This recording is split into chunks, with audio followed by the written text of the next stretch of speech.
bien le bonjour, bien le bonsoir à toutes et à tous. Circonstance particulière aujourd'hui, je ne pouvais commencer cette entrevue sans vous dire ces quelques mots. L'interview que vous vous apprêtez à écouter a été enregistrée le lundi 31 mars. Le montage a été effectué dans les quelques jours qui ont suivi. Le montage que vous vous apprêtez à écouter a été entièrement validé par Lionel. C'est quelques jours plus tard, très exactement une semaine après l'enregistrement du podcast, le lundi suivant, qu'il m'a été communiqué que Lionel Guenoun était décédé. La stupeur a saisi ses proches, sa famille, ses amis et moi également. C'est donc le cœur lourd et les émotions palpables que je vous délivre ces quelques lignes. Il était impensable pour moi de publier cet épisode, de publier cette interview, sans l'accord préalable de sa famille, et particulièrement d'Alexandra, la femme de Lionel. En toute transparence donc, l'interview qui va suivre est remplie de joie, de bonheur, de rire, vous l'entendrez. Lionel était un homme d'une immense gentillesse, d'une générosité intarissable et d'une joie de vivre inébranlable et inépuisable. Je n'aurais que très peu connu Lionel, mais il aura tout de suite accepté ma demande d'interview et très vite eu ce sourire et cette joie si communicative.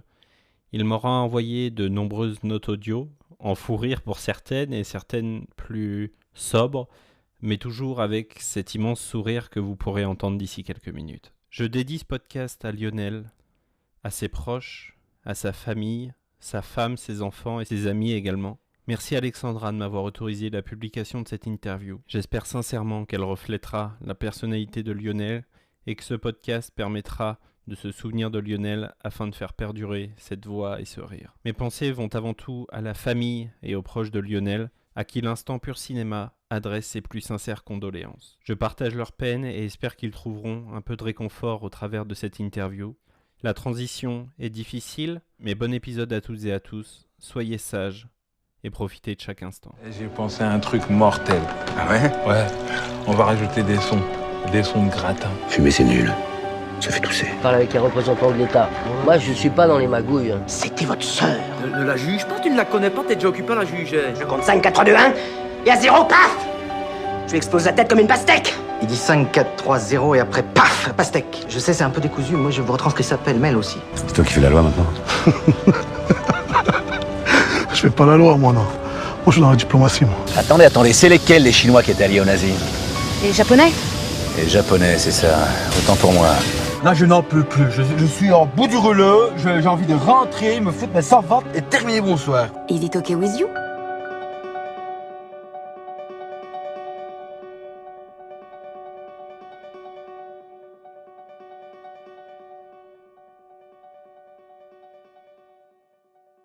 Responsable du mixage sonore de films et aussi de bandes-annonces, à l'occasion de la 29e entrevue du podcast, la 5e de cette saison 3, l'instant Pur Cinéma est heureux de recevoir Lionel Guenoun.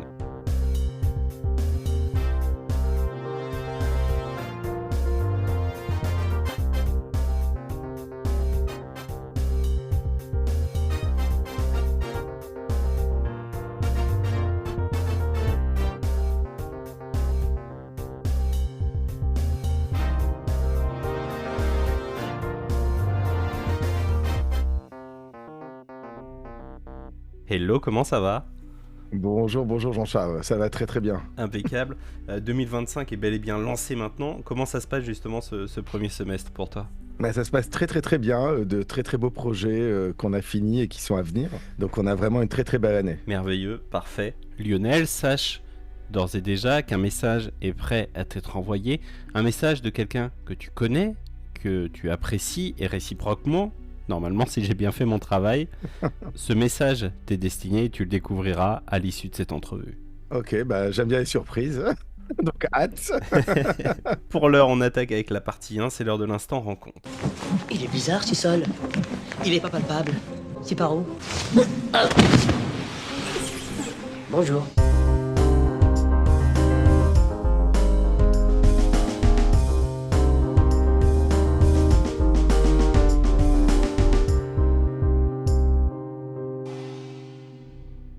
Alors je te préviens, je vais avoir 1000 questions. C'est un métier qui est tellement de niche. Enfin perso, moi je connais que vous, que Vegaprod dans le milieu du mixage son. Mais tout d'abord Lionel, c'est quoi ton parcours ? Comment en arrives-tu avec toutes ces cordes à ton arc, Vegaprod, on y reviendra, mais également le média et podcast Débris Film, DJ aussi, il me semble, j'ai cru voir. C'est quoi ton parcours ? Bon, c'est un parcours très, très axé sur la musique, puisque j'ai commencé à faire de la musique classique, piano classique, dès l'âge de 5 ans, et ce jusqu'à 17-18 ans. Parallèlement, j'ai eu des études très, très, très poussées dans le scientifique, puisque j'ai fait bac S, maths sup, maths spé, mais ça ne me plaisait pas du tout, je trouvais pas vraiment ma place.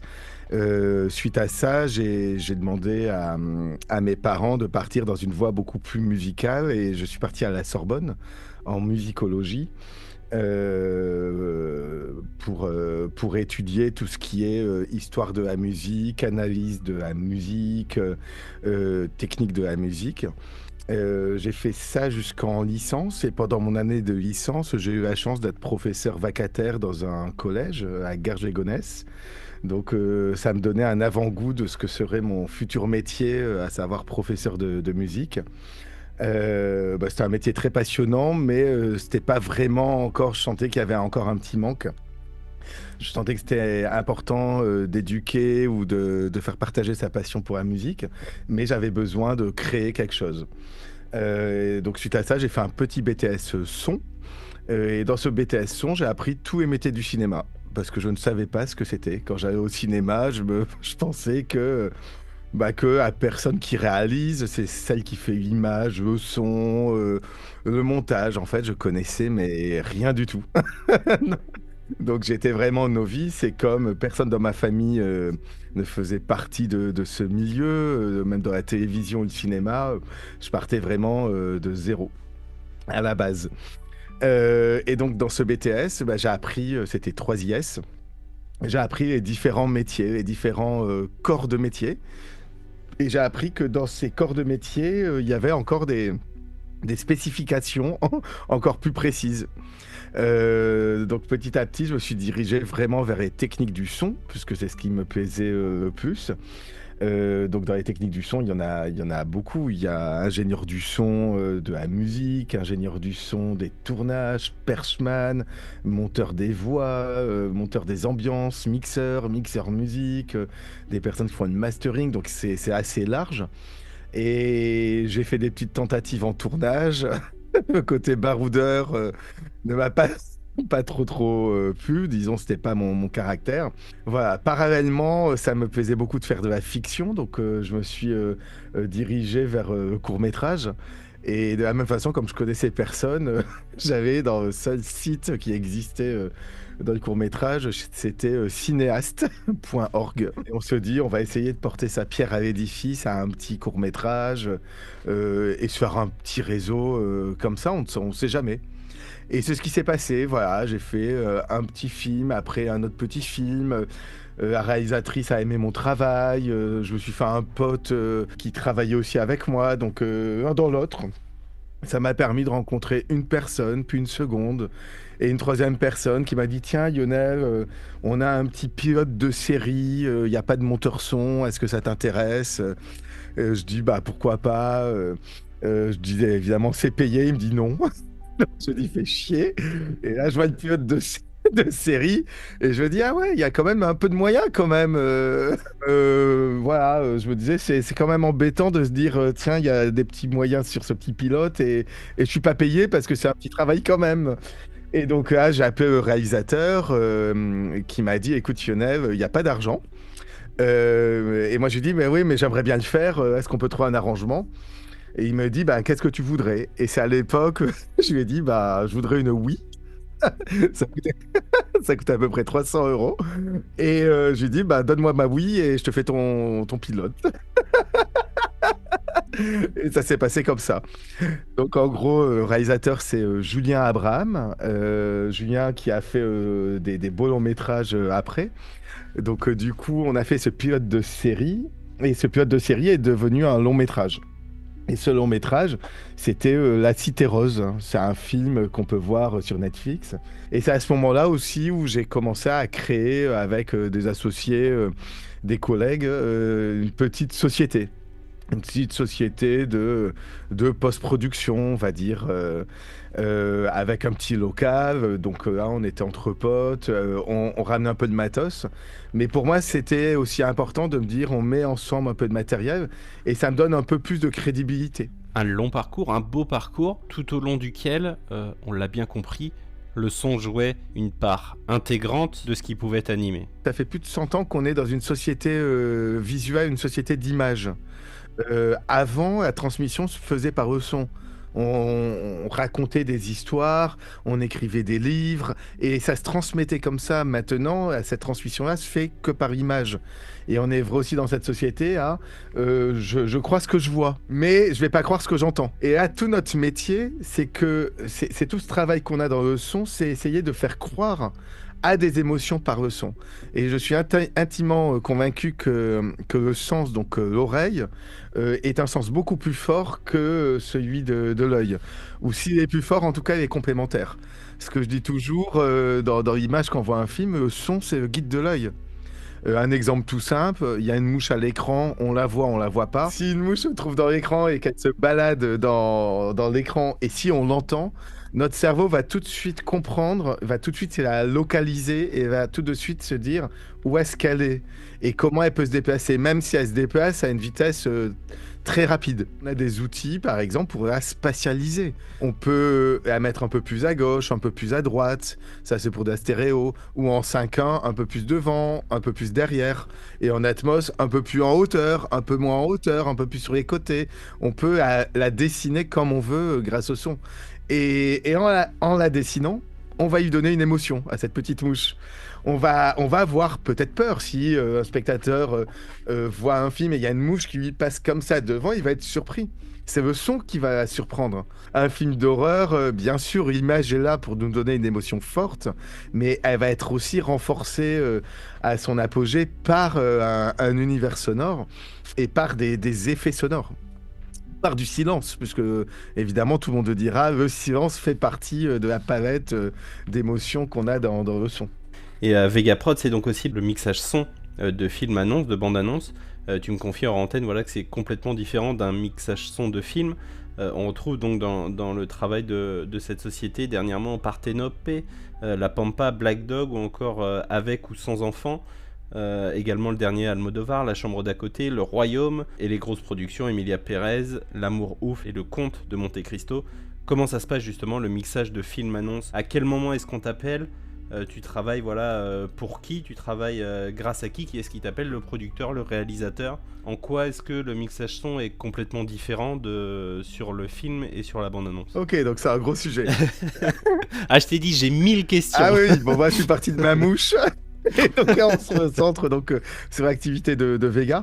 Donc Vegaprod, c'est une société de post-production sonore qui est axée, comme tu as dit, à 80% sur la fabrication son de bande-annonce de films. Quand je dis fabrication son, c'est un mot assez générique où plus précisément, je vais m'occuper que du mixage.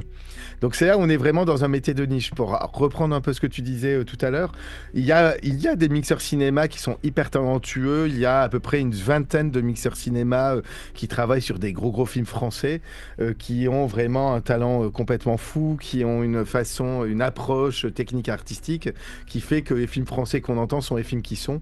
Je pense à des mixeurs qui ont mixé des films comme Le Comte de Monte Cristo, comme Amour ouf justement, ou des films d'auteur, des films plus confidentiels.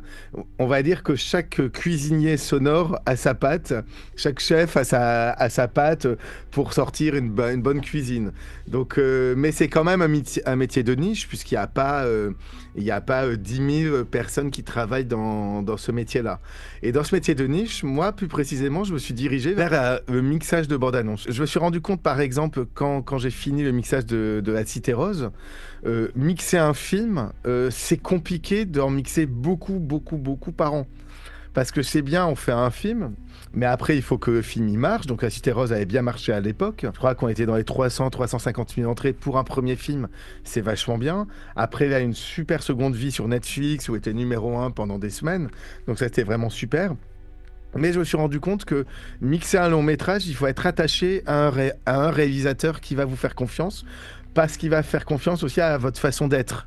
Et ça, c'est très important. On a tous des caractères différents et chacun a sa sensibilité. Et donc, je me suis dit, je peux pas plaire à tout le monde, donc je vais pas faire tous les films de la Terre. Et encore moins les films français. Je vais pas en faire des centaines et des centaines. Ça va être très très compliqué. Ça va être un très très très long chemin. Et sachant que je venais de nulle part, puisque c'est vraiment ça, je suis arrivé comme je fais sur la soupe à apprendre avec des tutos YouTube comment marcher une console, avec mon petit ordinateur, à apprendre des raccourcis. Voilà, j'avais pas ce réseau, même j'avais pas du tout de réseau. Le seul réseau que j'ai eu, c'était ce coup de chance de rencontrer Julien. Et ce coup de chance, en fait, on va dire, il va arriver tous les 4 ans. C'est-à-dire qu'un réalisateur, avant qu'il refasse un second film, ça va prendre du temps. Qu'une production lui refasse confiance, le temps qu'il monte son scénario, qu'il écrive son histoire, qu'il ait son univers, ça prend toujours du temps. Et donc, pour vivre et pour travailler, quelle a été notre façon de faire du son ? De la même façon, j'ai eu la chance d'avoir un ami qui m'a, par le biais de Vega Prod, proposé une bande-annonce. Et c'était Capricci Film. L'ami, c'était Julien Rege qui bossait, qui travaillait là-bas. Il m'a dit, écoute Lionel, si ça te dit, il y a une bande-annonce pour un film, est-ce que ça te dit de le faire ? Évidemment, j'ai dit oui. Je me suis dit, tiens, une bande-annonce, c'est super cool. En plus, j'adorais regarder ça quand j'étais plus jeune. Je trouve ça génial. Et je me suis dit, c'est génial de faire des bandes-annonces. Et suite à cette première bande-annonce, j'en ai une seconde, une troisième, et mon nom a commencé un peu à tourner. Le nom du studio a commencé un peu à tourner. Et justement, ces bandes-annonces, ça m'a permis, ça a été un énorme terrain d'expérimentation, on va dire, pour pouvoir faire quelque chose de très professionnel au final, puisque le résultat, je l'avais tout de suite. Je vais mixer ma bande-annonce. 2 jours plus tard, elle se trouve sur Allociné pour un mix internet. Et 1 semaine plus tard, elle se trouve en salle, dans des réseaux de salles MK2, UGC ou Pathé, ou des salles indépendantes. Et donc tout de suite, ça me permettait d'aller dans la salle et de me dire comment ça sonne. Et je m'en faisais plusieurs. Et c'est là où j'ai compris que les salles aussi avaient, même si elles doivent être calibrées de la même façon, il y avait quand même des différences d'écoute, des différences de niveau. Certaines salles vont passer une bande-annonce très faible, une autre un peu plus fort, une autre très fort. Pourquoi ? Alors que c'est le même mixage. Mais ça m'a donné une expertise. Et depuis 6-7 ans, ça fait effet boule de neige. Et qui m'appelle, ce sont les distributeurs. Des sociétés comme Diafana Distribution, qui sortent vraiment des gros films, qui ont cartonné en France, comme cette année en Fanfare, par exemple. Une société qui m'a fait confiance depuis plus de 10 ans, c'est KMBO. KMBO, ils sortent à peu près 4-5 films par mois. Donc, ils ont un très, très gros volume. 4-5 films par mois avec un catalogue pour les enfants, Little KMBO. Ça a été vraiment un décollage pour Vega, puisque ils m'ont donné beaucoup de bandes-annonces, ils m'ont vraiment fait confiance, et dans chaque bande-annonce, il y a des déclinaisons de format. On a une version qui va faire 1 minute 50, une autre qui va faire 60 secondes, après un petit spot de 30 secondes, après une version française à faire, parce qu'ils ont fait un doublage. Et donc sur chaque film, j'avais beaucoup de travail, donc beaucoup plus d'expérience. Donc en gros, on va dire, c'est un nom qui circule. C'est pas les réalisateurs qui vont faire appel à moi pour le coup. J'ai vraiment un exemple. En ce moment, je travaille sur un gros long métrage. Donc on m'a confié la post-production d'un gros long métrage, une énorme comédie pour UGC avec Kev Adams, Ryan Bensetti et Michael Youn. Le réalisateur, c'est un ami et c'est aussi mon associé dans une autre société de production qu'on a montée ensemble. Mais la création de la bande-annonce se fait par une société avec qui je ne travaille pas du tout. Il y en a une avec laquelle je ne travaille pas parce qu'eux-mêmes ont décidé de prendre en charge leur partie sonore. Donc en gros, ils ont envie de taper sur tous les domaines.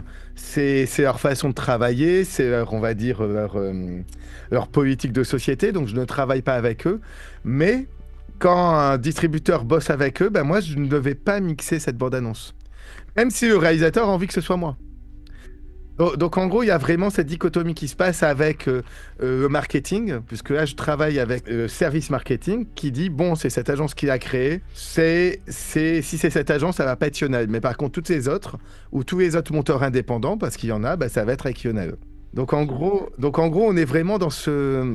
On va dire dans ce créneau-là. Ouais, peut-être plus rapidement pour terminer là-dessus. Comment ça se passe ? Tu reçois la bande-annonce déjà montée, terminée, et tu n'as plus que le mixage son à faire.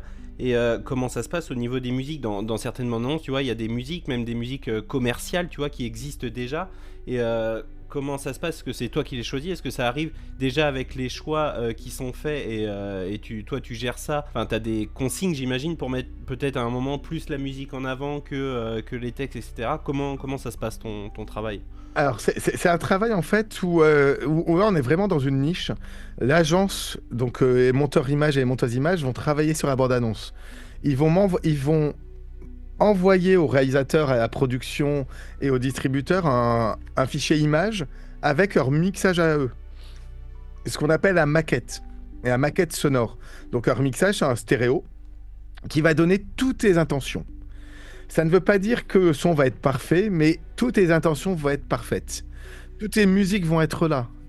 Ça veut dire que les musiques qu'ils ont calées, imagine, ce sont des musiques connues. Il y a une clearance de droits, c'est-à-dire que le distributeur a payé les droits pour ou le producteur.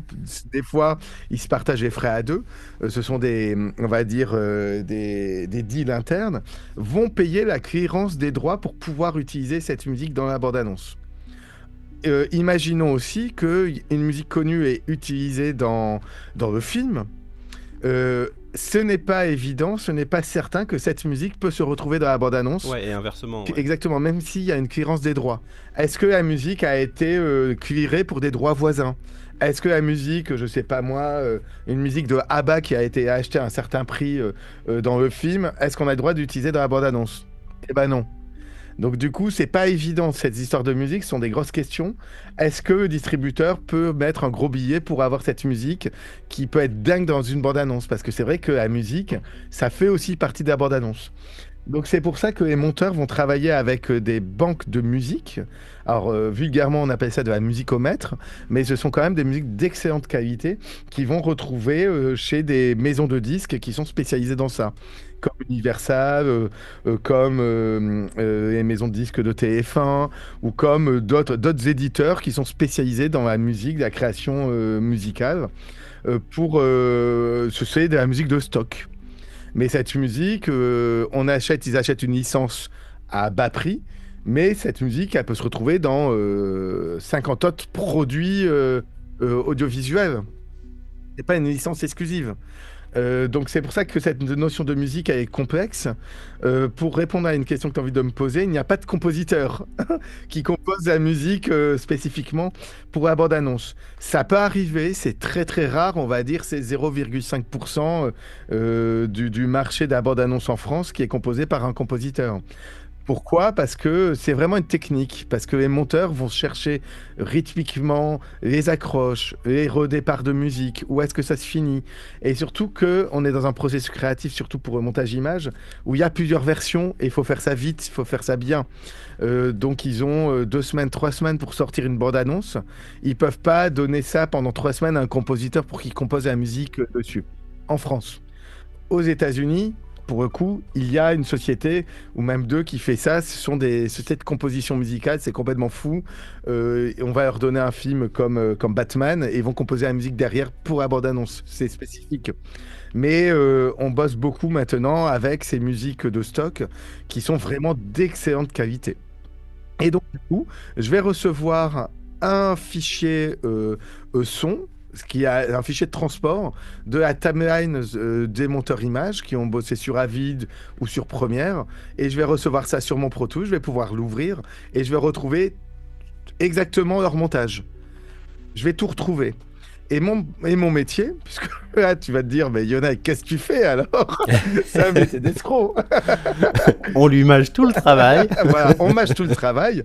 Et mon métier, ça va être d'embellir cette matière sonore. Ouais. Donc il y a un gros travail technique de bien dégager les voix, de bien les entendre, de bien mettre en avant les effets, de bien spatialiser. Donc en gros, c'est volume, équalisation, spatialisation et mouvement. C'est-à-dire amener à ce qu'on ait une émotion forte. Il faut qu'on ait, comme on dit, les poils. Quand on voit les images pour la première fois, il faut que le son nous transporte. Et on a les moyens de le faire très rapidement, en 1 minute 30, d'avoir vraiment une émotion forte. Ces émotions, moi, je la ressens quand je vais mixer la bande-annonce d'un film. Quand j'avais fait Condo Monte Cristo, déjà, je me dis, waouh, l'image, elle est dingue. La musique, dans la bande-annonce qu'ils ont montée, elle est folle. Les comédiens, c'est fou. Ouais, il faut qu'on ait d'émotions. Même si on va me donner des éléments qui sont déjà mixés, c'est-à-dire on va me donner le mixage des voix du film, le mixage des effets du film, mais j'ai quand même une grande attitude de retravail. Que dans une scène de film, la voix qui va être utilisée n'aura pas la musique qui bastonne derrière la bande-annonce. Ce sera peut-être une scène très calme où le comédien va dire calmement je suis le comte de Monte Cristo. Voilà. Mais dans le film, il va y avoir une énorme musique avant, pam, pour faire monter l'émotion.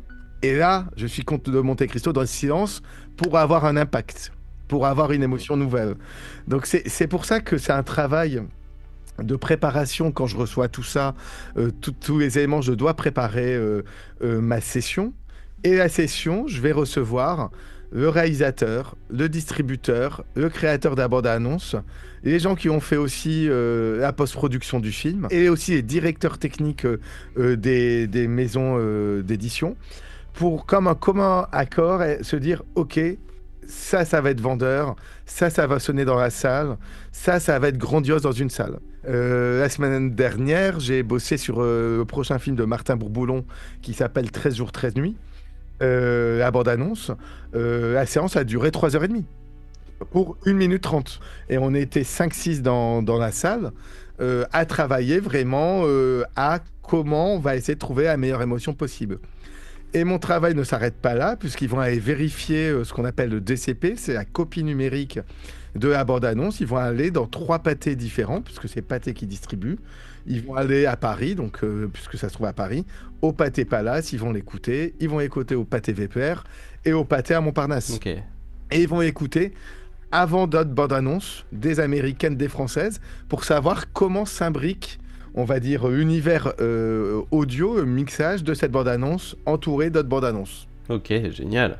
Donc voilà, c'est vraiment un métier de... Parce qu'on est en comparaison, on va comparer par rapport à les bandes-annonces qui sont avant.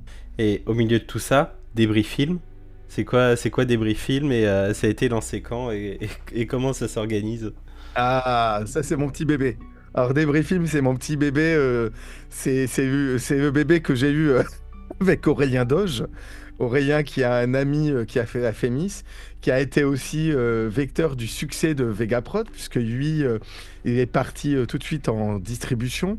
Et en tant que distributeur, il a pu parler de Vegaprod pour que les agences marketing m'envoient leur bande-annonce. Et donc voilà, Aurélien Doge, qui est maintenant directeur des ventes chez Gaumont, il va s'occuper de la programmation des films dans les salles de France. Et Aurélien, on a créé le Débris Film, dans cette envie de vouloir parler des chiffres du cinéma, cette envie de parler de façon, on va dire, simple, mais aussi honnête, de l'économie et de l'industrie du cinéma.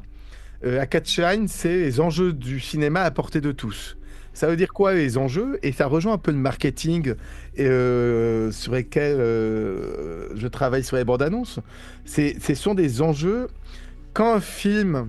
On va au cinéma, on se dit « Ah, ce film a marché ». Mais on ne sait pas ce que ça veut dire. Ça a marché parce qu'il y a beaucoup de gens qui l'ont vu. Ça a marché parce que le distributeur n'a pas payé cher, mais 100 000 entrées pour lui, c'est énorme. Il a fait une énorme plus-value dessus.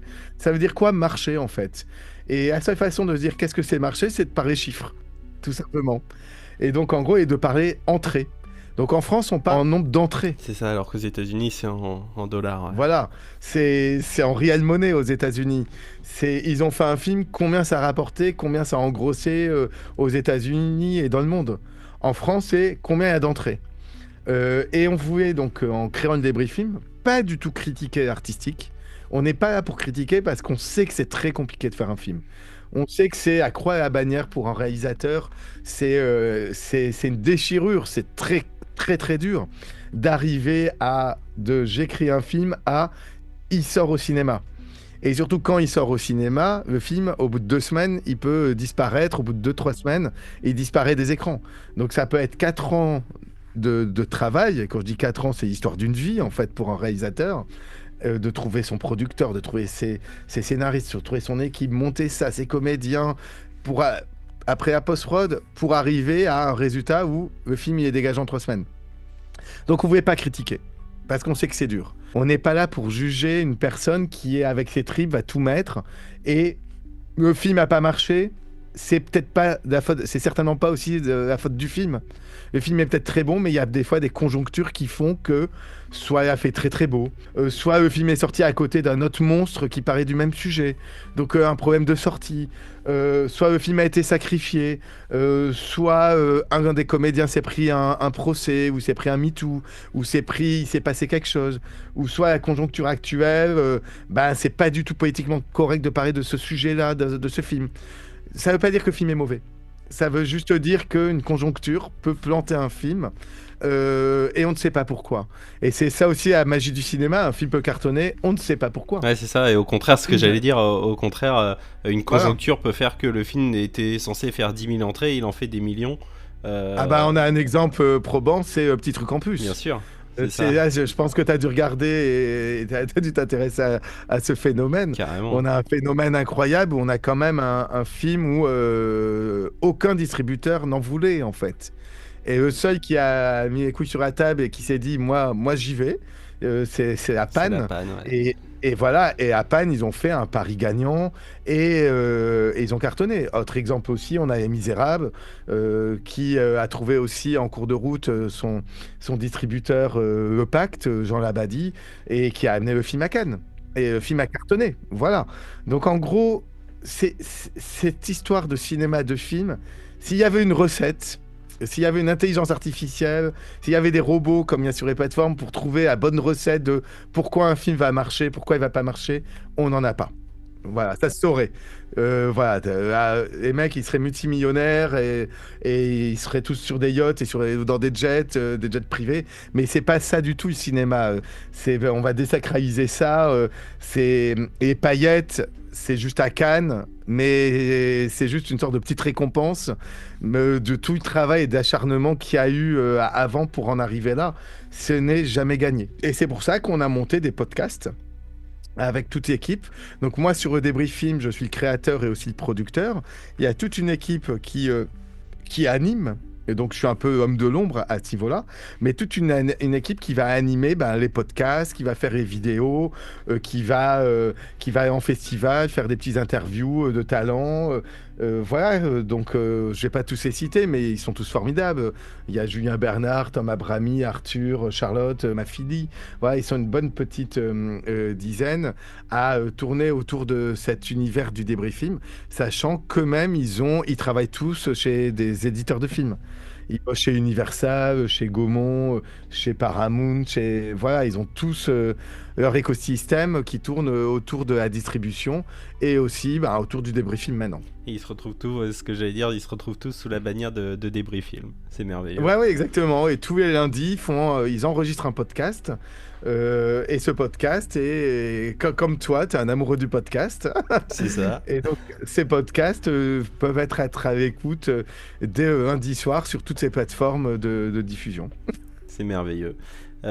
Il est l'heure de la partie 2, c'est l'heure de l'instant réminiscence. Le roi répudie la reine, la vieille épouse le perroquet, César devient roi. Je l'épouse et me voilà reine.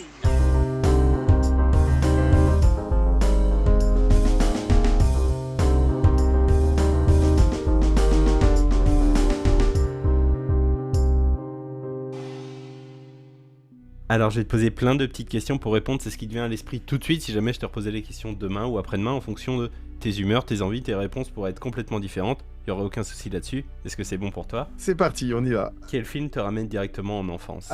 Roi Lion. Ouais, merveilleux. Incroyable. Ouais. Que j'avais vu avec mon père. Donc le film est incroyable. Ton film parfait, c'est quoi ? C'est quoi ton 10 sur 10 ? Inception. Oh, Nolan, j'adore. Ah ouais. Mais Nolan, il a tout compris. Ouais. Voilà. Techniquement, il n'y a pas de fausse note en fait. On est vraiment dans un cinéma. Pour moi, c'est du cinéma. C'est vraiment là où c'est la notion de 7e art en fait. C'est un art, c'est technique, mais c'est artistique. Il a réussi à créer justement ce mélange parfait, cette adéquation entre artistique et technique, qui est très très complexe en fait, puisque on peut être que dans une technique pure. On a des films sur plateforme, c'est que de la technique, mais artistiquement, ça va pas donner grand-chose. Mais techniquement, on va regarder parce que techniquement, on va se dire oui, j'aime bien, c'est beau, le son est beau, l'image est belle, le montage est nickel, la musique elle est bien. Mais artistiquement, on n'est pas dedans. Il manque une DA, il manque des choses. Mais Nolan, non, il réussit. Tout ce qu'il touche, il réussit. Et même les sujets qu'il touche, qui sont pas des sujets évidents. Hein. Oppenheimer, voilà, sur le papier, on dit bon, ok, c'est un magicien du cinéma et c'est un créateur, ouais, un vrai filmmaker, ouais. On va changer d'univers, je vais t'amener dans le mien. Ton dernier repas, c'était quoi? Mon dernier repas, c'était un petit bar vapeur avec une petite pomme purée et des petits haricots verts, voilà. L'aliment ou le plat que tu n'aimes pas? Alors oui, c'est le boudin noir. Alors ça je comprends pas. Ah oui, ok. Alors ça... je te rejoins. Plutôt thé, café ou chocolat? Thé, je prends pas de café. Okay. J'ai beaucoup d'énergie, j'ai pas besoin de prendre du café en plus. Et quand je dis thé, je suis un menteur, ce sont des tisanes. Donc je bois que des tisanes.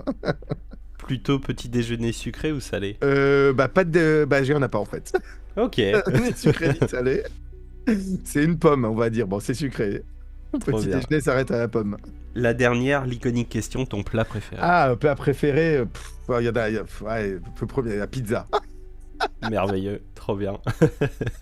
C'est la première, voilà, c'est ce qui me vient à l'esprit, la pizza. Voilà. On va pouvoir enchaîner avec la troisième partie. Il est l'heure de l'instant rewind. Marrante, putain de merde! Une voiture toute neuve avec toutes les options! Regardez ça, elle est niquée! Elle est complètement niquée! Oh!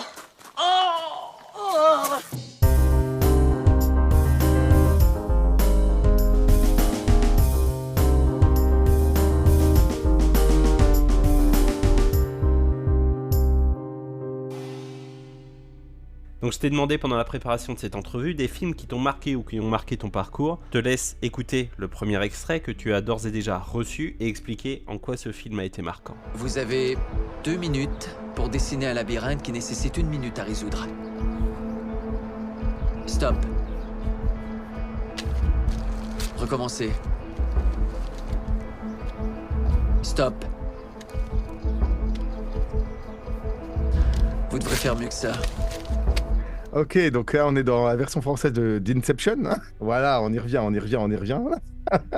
Ce que j'adore, c'est l'adéquation entre la musique, la voix et les effets sonores. On n'a pas besoin de voir ce qui se passe pour comprendre ce qui se passe.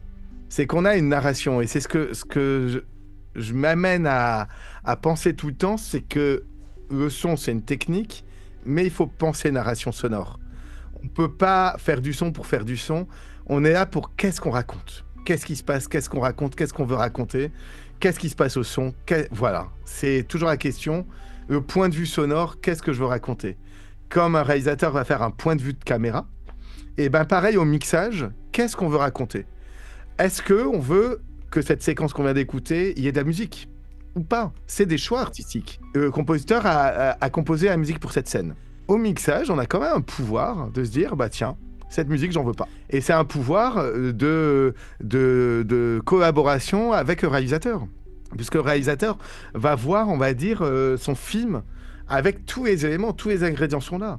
Le montage est fini, on a le bruitage, on a les montages, les effets spéciaux, on a les effets sonores, on a la musique. Comment on fait monter la sauce? Et là, dans ce que j'entends dans cet extrait, ce qui marche bien, on a une musique répétitive, parce qu'on sent que le mec, il cherche quelque chose. Il pose des questions, il interroge.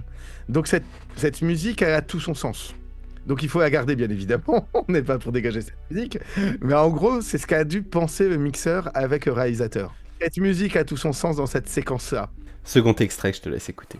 Des débris. Où est le reste? Vers les montagnes. Ce sont pas des montagnes. Ce sont des vagues.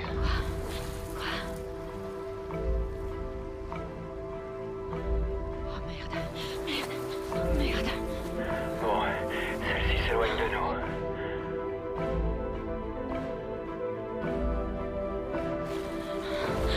Il nous faut la boîte noire. Ah, là, tu veux me faire plaisir, en fait. Ah, Jean-Charles, là, tu veux vraiment me faire plaisir. Donc là, on est dans Interstellar. Mais pareil, on a une narration sonore qui existe. Toujours avec la musique de Hans Zimmer. Si on entend bien, bon là, franchement, je dis des choses évidentes, mais si on s'attarde que sur la musique, à cette narration, on a une accélération à la fin qui va créer une urgence. Parce que là, ils se rendent compte qu'ils vont se prendre un immense raz-de-marée dans la gueule. Donc, il y a une sorte d'accélération. En narration sonore, dans les voix, qu'est-ce qu'on a? Pareil, j'ai pas l'image, j'entends qu'on a des voix qui sont pleines, et à un moment, j'entends qu'elles sont comme si elles sont derrière un casque. Donc ça, pareil, on doit jouer aussi le rapport de voix, l'intériorité, pour faire comprendre aux spectateurs que la voix vient de son casque. Donc ça, c'est ce genre d'exemple, on en a plein. Pareil, dans Batman, de Nolan, on a la voix intérieure. Et ils ont fait un mixage où la voix, elle est en 5.1. Elle est complètement comme si on avait la voix, on était dans une case de Batman. Donc ça, voilà, ce sont des effets de mixage qui sont hyper importants à mettre en œuvre pour la narration. Et de la même façon, on a cette couche d'effets qui va nous donner aussi l'univers. Donc c'est toujours pareil, on a cette adéquation des voix, des effets, de la musique. Et sachant que ça, ce sont 3 grandes familles qu'on appelle des STEM, des DME, Direct Music FX. Ces 3 grandes familles vont avoir des enfants dans chaque famille. Par exemple, dans la famille des voix, je vais avoir les post-synchro. Je vais avoir différents micros, micro d'Aperche, micro sans fil, HF. Je vais avoir des micros qu'on appelle stéréo. Donc voilà, dans chaque grande famille, dans la famille des effets, je vais avoir les bruitages. Et là, les bruitages, on n'en a pas parlé, mais c'est un mec ou une meuf qui sont dans un studio, qui voient l'image et qui vont refaire avec tous les objets qu'ils ont autour d'eux, tous les sons du film. Et ça, voilà, tout le monde connaît ça maintenant, mais un personnage qui marche, on va refaire ses pas. Un personnage qui nage, on va refaire ses bruits d'eau. Qui tient une porte, il va faire bruit d'appoignée. Là, on va se dire, mais pourquoi on n'a pas ce son pendant le tournage? Et en fait, sur le tournage, on va vraiment se concentrer sur les voix. Ouais, et puis pour pas parasiter peut-être aussi les... Oui, pour pas parasiter, mais on va aussi refaire ça aussi pour appuyer. Ouais, pour accentuer. Justement. Pendant le mixage, si une personne va ouvrir une porte et qui est énervée, et le bruiteur va nous ouvrir la porte et nous, au mixage, on va pouvoir amplifier ce son pour créer cet énervement. Où il va faire aussi grincer la poignée. Faut pas oublier que sur un tournage, ce sont beaucoup de décors. Et les décors ne font pas de son. Et ils sont pas là pour faire du son. Donc une poignée qui s'ouvre, on a besoin du cliquetis, on a besoin du ressort, on a besoin peut-être de la grince, on a besoin de plein d'autres éléments. De la façon dont il ouvre doucement, il ouvre plus rapidement. Et ça, le bruiteur va nous donner ce son-là.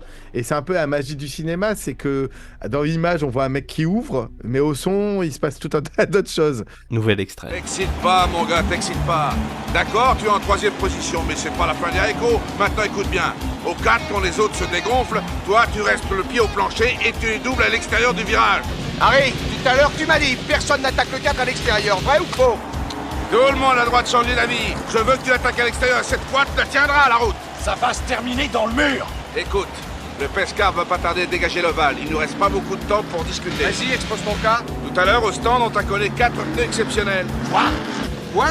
Bien 4 pneus parfaitement identiques et exceptionnels. Tu l'envoies à la morgue.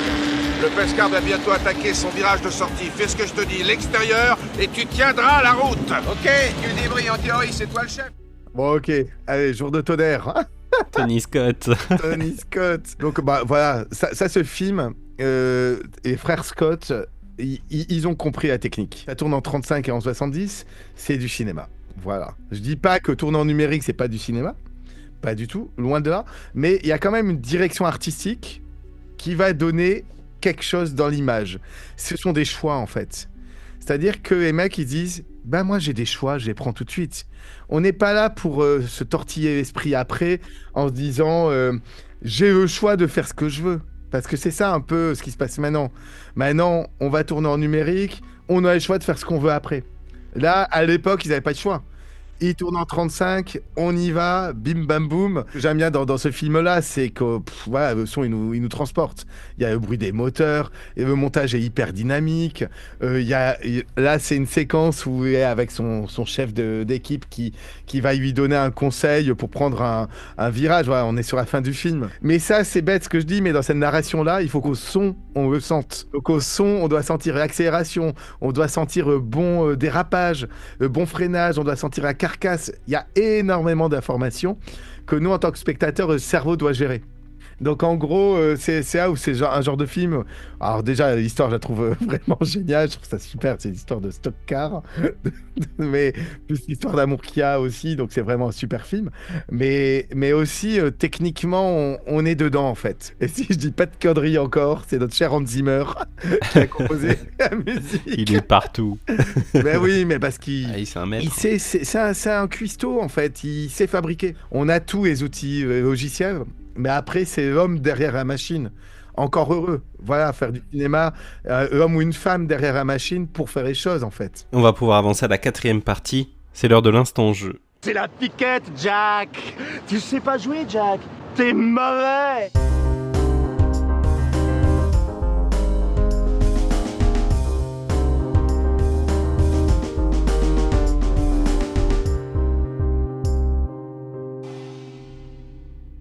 On va jouer à un petit jeu, alors j'ai absolument aucun mérite puisque j'utilise un véritable jeu de cartes. Ça s'appelle Focult. Le jeu est super simple, les règles en tout cas le sont.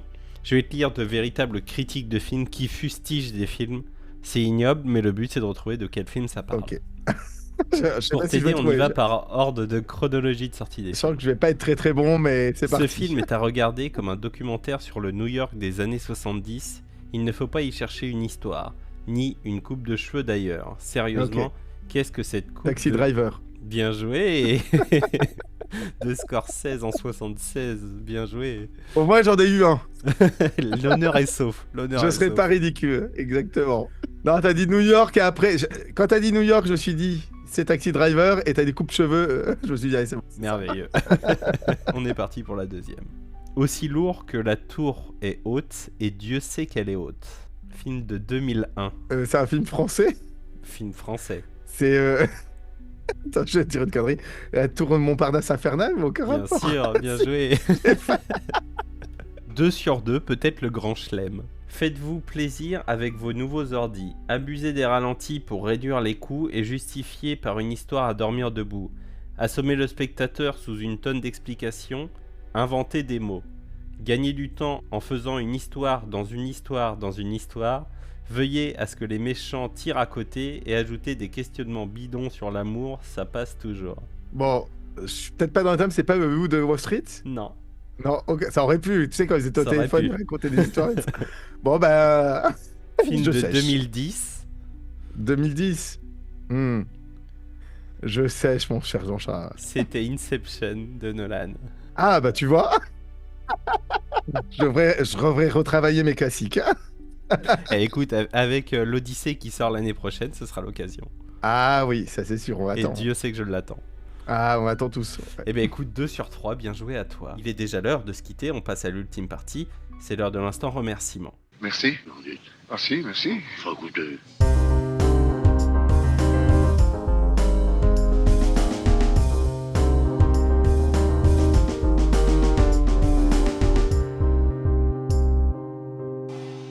Qu'est-ce qu'on peut te souhaiter pour le reste de 2025 ? Ah bah une belle année cinéma pour tout le monde en fait. Carrément. Et un beau climat social pour tout le monde aussi. Et voilà, c'est ça qu'on peut souhaiter à 2025. Hein. Est-ce que tu aurais peut-être une petite recommandation de quelque chose que tu aurais lu, vu ou auquel tu aurais joué dernièrement ? Ah, j'ai vu une série incroyable hein, que je vous recommande. C'est la série sur Bertrand Cantat sur Netflix. Ok. C'est vraiment... bon, j'ai mon avis sur ça, mais si je donne mon avis, il y en a pour 2 heures. Mais ouais, c'est à un moment... j'ai envie de dire, heureusement qu'il y a ce genre de documentaire pour retracer des événements qui sont passés. Et heureusement que la société a aussi évolué. Parce que si ça s'était passé maintenant, ça ne serait pas passé comme ça s'est passé il y a plusieurs années. Donc... Non, c'est incroyable. J'ai halluciné tout au long du documentaire. Hallucinant. Tu vas donc pouvoir, Lionel, maintenant lancer la petite surprise que tu viens de recevoir à l'instant et écouter le message qui t'est destiné. Salut Lionel, c'est Alain. Et Mickaël. Voilà, écoutez, on tenait surtout à dire aux auditeurs de ne pas écouter Lionel. Ouais, c'est un bandit. C'est un escroc. Non, plus sérieusement, on embrasse un mec hyper sympa, voilà, on t'embrasse très fort. Ouais. Plein d'idées. Plein d'idées, un peu foufou, mais c'est normal, on en a besoin dans ce milieu-là. Et on espère l'avoir fait rire pour que vous profitiez de son rire ultra communicatif. Voilà, incroyable. Un rire qu'on adore au travail, mais aussi dans les soirées et tout et tout. Allez, surtout dans les soirées. On t'embrasse, Lionel. Bisous. Ah, voilà. Ça, ils sont incroyables. Alain et Mickaël. Alain Odorico et Mickaël Moulière que j'avais reçus il y a quelques temps pour le podcast. Ah, ils ont été formidables parce qu'ils nous accompagnent dans le débrief film. Grâce à eux, ils ont mis en place une régie cinéma et ils permettent de mettre des publicités dans leur réseau de salles du débrief film. Donc ils ont été d'un soutien incroyable depuis le début de notre aventure débrief film avec Aurélien. Et sont des gens vraiment très humains et c'est ça que j'ai envie de dire dans le métier du cinéma en fait. C'est qu'on rencontre vraiment des gens gentils. Il y a vraiment des gens d'une gentillesse incroyable et qui sont là pour vous aider. Mais j'y crois vraiment. Je pense que si on est travailleur, qu'on est passionné, à un moment, des gens vous tendent la main, comme moi, ils m'ont tendu, et ils sont là pour vous aider et ils sont là pour vous donner envie de réussir aussi. Donc, quoi qu'on puisse dire, il y a beaucoup de rageux, des jaloux, machin, mais ça, on s'en fout. Ce qui compte vraiment, c'est travailler pour soi, travailler, apprendre. Et à un moment, on rencontre des gens qui sont là pour vous aider parce que, voilà, elles sont vraiment des gens foncièrement humains et qui sont incroyables. Voilà. Et c'est toujours des gens qui sont très ouverts et je les en remercie, voilà, qui acceptent mes demandes d'interview. Et quand je reviens vers eux pour laisser un message à mon futur invité, qui n'hésitent pas une seconde à me laisser leur message et qui prennent du temps sur leur emploi du temps parfois surchargé. Et voilà, je les en remercie infiniment. Bah moi aussi, mais ils n'avaient peut-être pas le choix. Ils savent très bien s'ils n'avaient pas fait ce message, je serais venu les embêter. non, mais ils sont incroyables. Et Lionel, donc merci infiniment pour ton temps, merci pour ta confiance, merci de t'être prêté au jeu. Ça a été vraiment un réel bonheur de découvrir ton univers. Merci pour ta bienveillance à nouveau. Je te souhaite une bonne continuation et je l'espère à très bientôt. Et à très bientôt et bravo pour tout ton travail aussi, Jean-Charles. Mettre en avant des métiers, je trouve ça formidable. Donc on va tous se ruer sur le podcast et on va en faire la publicité aussi. Merci beaucoup. Et y a quelqu'un? Non, y a personne. Ah bon? Je vous l'avais dit que vous me le paieriez. Payeriez. Je vous l'avais dit. Désarmez-les et récupérez Nico. C'est pas moi. C'est qui alors? J'ai vu, je sais qui c'est, mais je dirai rien. Vous savez découper une sole, un loup, un turbo? J'ai des notions mécaniques. Bon, tout le monde règle sa montre. Mission, quelle heure est-elle? 14h12. Midi 5, parfait. Arrivée d'air chaud.